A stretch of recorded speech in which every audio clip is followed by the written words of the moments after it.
2009 год.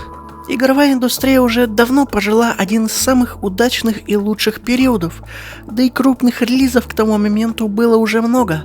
Left 4 Dead, Call of Duty, Sims 3, Mirror's Edge, Assassin's Creed, Stalker, и так можно перечислять до бесконечности.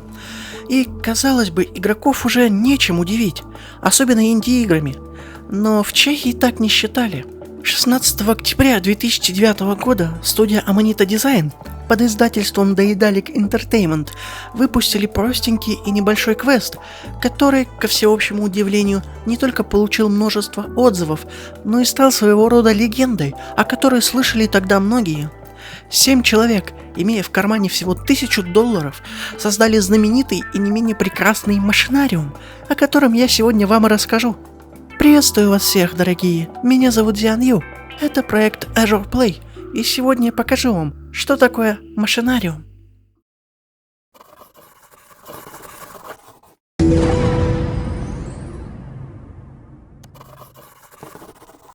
Сегодняшний ролик будет крайне маленьким, в котором я расскажу по факту о полном прохождении всех квестов и передам сюжет так, как его поняла я. Истории создания игры здесь не будет, так как известно очень мало о процессе создания игры. Дополню уже сказанное лишь тем, что игра разрабатывалась 3 года на Adobe Flash, а в 2017 году в Steam вышло бесплатное переиздание на собственном движке и с разными исправлениями. Последнее, что я вам скажу перед началом прохождения игры, так это то, что на моем бусте уже вышел ролик про создание второй части разбора Portal 2, так что вы можете спокойно посмотреть ролик и узнать разные детали, которые были вырезаны из финального монтажа, посмотреть на блуперсы и на другие интересные факты. Давайте же теперь перейдем к прохождению игры. Игра начинается с того, что из города улетает какая-то гигантская муха, которая является роботом охраны, и, приземлившись на свалке, выбрасывает детали робота, за которого мы будем играть. Кстати говоря, если вы не знали, то нашего главного героя зовут Йозеф. Быстренько собравшись, я взяла магнит и леску, чтобы вытащить утонувшую руку. Затем Йозеф перепрыгнул здоровую лужу и потопал в город. На входе в этот самый город меня пнул местный полицай и быстренько прошел идентификацию. Мне же надо как-то придумать, как же попасть внутрь этого города. А как? Ну, логично, что надо прикинуться полицейским. А что нужно для этого? А тут удобно есть конусы и банка краски. А на фонарном столбе можно выкрутить лампочку. Теперь у нас есть лампочка и белая каска, но этого мало, ибо каска все равно не того цвета.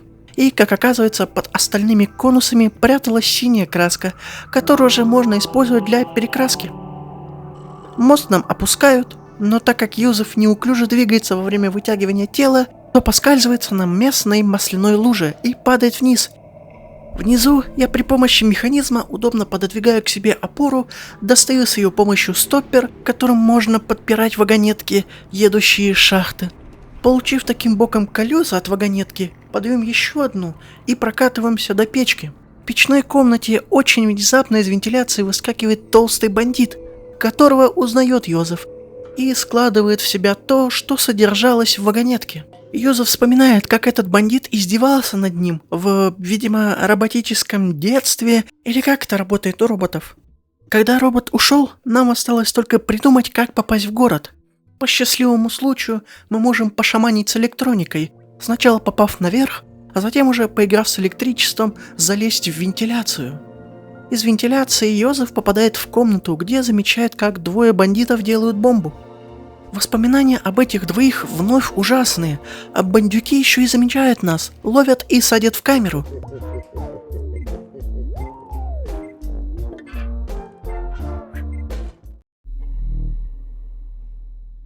В камере со мной сидит еще кто-то, но меня сейчас интересует не он, а вентиль, который похож по форме на разрез люка канализации, а также трава, которая забила трубу. Мой сокамерник хочет сигарету, а у меня как раз есть трава, которую можно посушить на лампе.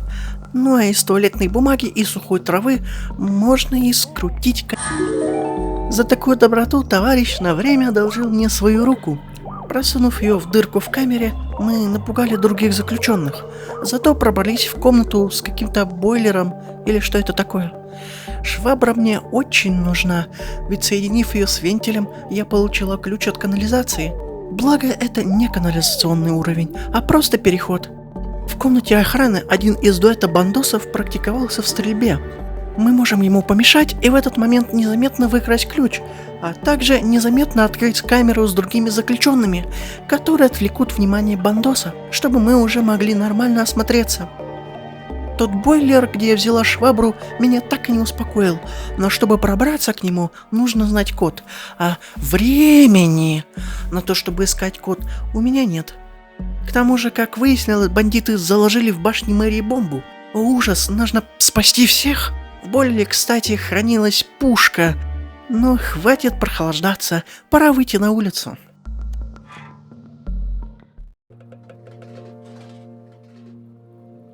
На улице нас встречают затопленные улицы, пропасть между дорогами, на другой стороне которой собака жрет мусор, а с другой части улицы из трубы идет вода, под которую нельзя попадать. А также стоит мадама с зонтиком, ищущая свою собаку. Вместе с собакой есть подъем в какую-то рубку управления, но ящики просто так не убрать.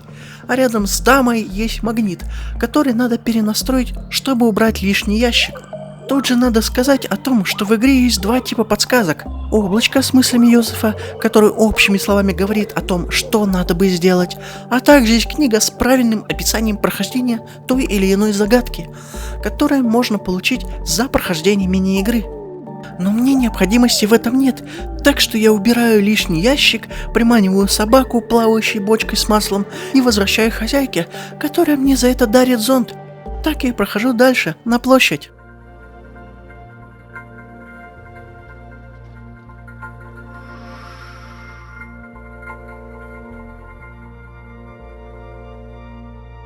Вход в город не пустует, и пока из окна одной из квартир играет радио, на улице сидят бедные уличные музыканты. Трубач, у которого в трубе завелась крыса, тромбонист, у которого сломали инструмент, и барабанщик без барабанов. Бандиты оставили музыканты без дела их жизни, и было бы неплохо помочь им в этом. Но об этом чуть позже. Чуть выше находится площадь с церковью, женщиной, мужчиной, похожим на еврея, и инвалидом. К ним тоже вернемся позже. В местном баре заседает бармен, который ничего не дает бесплатно, а за столом сидит мужичок, с которым можно и даже нужно поиграть в игру 5 в ряд. В чем заключается эта мини-игра? Вы должны выставить 5 гаек в ряд первее противника. Сначала пыталась пройти этот момент своими силами, а затем прибегнуть к тактикам, что есть в интернете, и в общей сложности на решение пазла я потратила чуть больше 13 минут. Дедок после поражения рассердился, разбросал болты, 5 из которых я подобрала, вместе с лентой для мух. Также, как выяснилось, за дверью сидели и играли 3 бандитов. Ну ладно, сейчас не до них. Главное, что у саксофониста теперь рабочий инструмент, которым он сыграл для нас.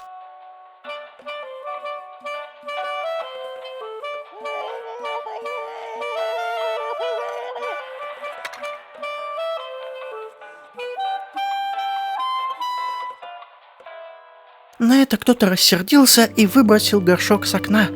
Да и плевать. На площади я решила поизучать местность и узнала, что женщина ждет, когда придет время службы в храме. А еще там же стоит аппарат для покупки батареек. А еще выше есть кошка и электрик. Кошку так просто не поймать, а у местного столба, где пятнашки подключают электричество, упала плитка, которую стырил попугай.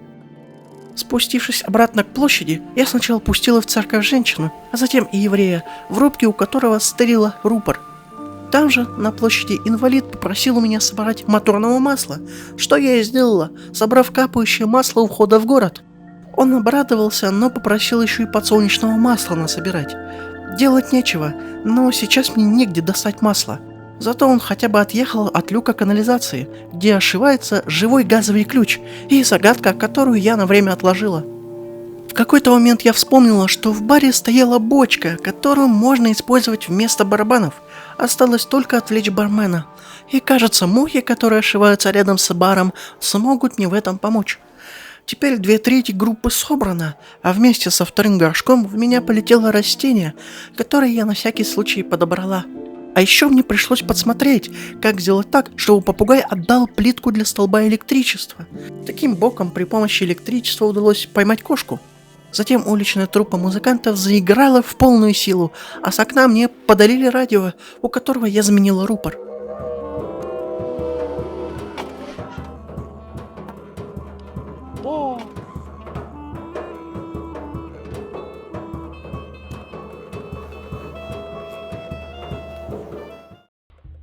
Затем в канализации я решила загадку с подачей воды и при помощи музыки уговорила газовый ключ помочь мне.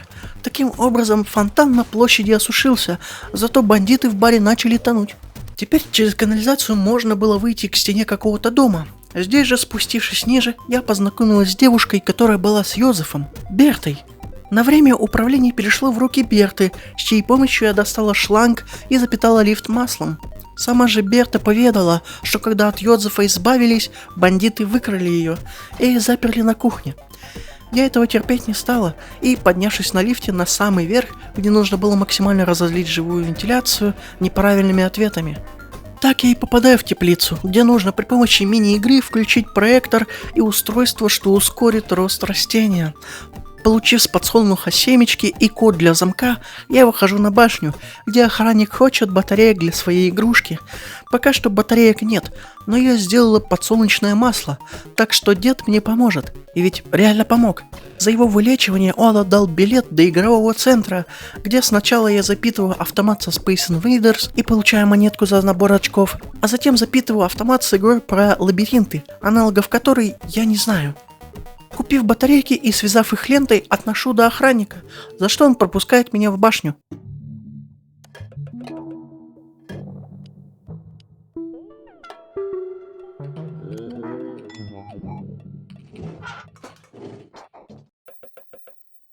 И таким образом мы уже практически на финишной прямой прохождения. Сначала я привязываю к пылесосу крюк из люстры, вырываю туалет и спускаюсь вниз для разминирования бомбы. На это нам дается 4,5 минуты, и я решила глянуть, что будет, если не делать ничего. Мы взорвемся, да, но время типа откатывается назад. После разминирования бомбы я поднимаюсь в рубку главы этого города. Ему плохо, но теперь Йозеф рассказывает всю правду. К мэру города пришли бандиты, пока Йозеф и Берта убирались, и взломали мэра. Охранная муха прилетела, чтобы схватить бандюгана, но тот вместо этого выкинул туда Йозефа. Берту украли, и пришла полиция. Через одну мини-игру я получила кабель, подсоединилась к мэру, и тут началась другая мини-игра, где я стреляла по вирусам. Мэр спасен, осталось спасти Берту. И тут мне мэр дал недостающую кнопку лифта, с помощью которой я спустилась, нашла баллончик с морозным газом, сломала замок и освободила Берту. После у мэра я услышала мелодию и после последней загадки отправилась прочь, вместе с Бертой. На этом игра и кончается. Никакого будущего, кроме переиздания, игру не ждало. И даже никаких идей по второй части не обсуждалось, так что и этот момент мы тоже пропустим. В 2009 году игра победила в номинации за визуальный стиль, а также получила еще несколько наград. Лучшая инди-игра 2009 по версии 3 игровых порталов, игра года по версии портала DIYgamer.com, премия в номинации Best Traditional Adventure Game of 2009 от acegames.com, а также квест года от Игромании. Игра вошла в десятку лучших игр 2009 года для ПК по мнению портала msnbc.com. Каково мое мнение об этой игре? Визуальный стиль Amanita Games всегда поражал всех красотой, и эта игра не стала исключением. Фирменный стиль юмора и логика загадок также является эксклюзивной карточкой студии.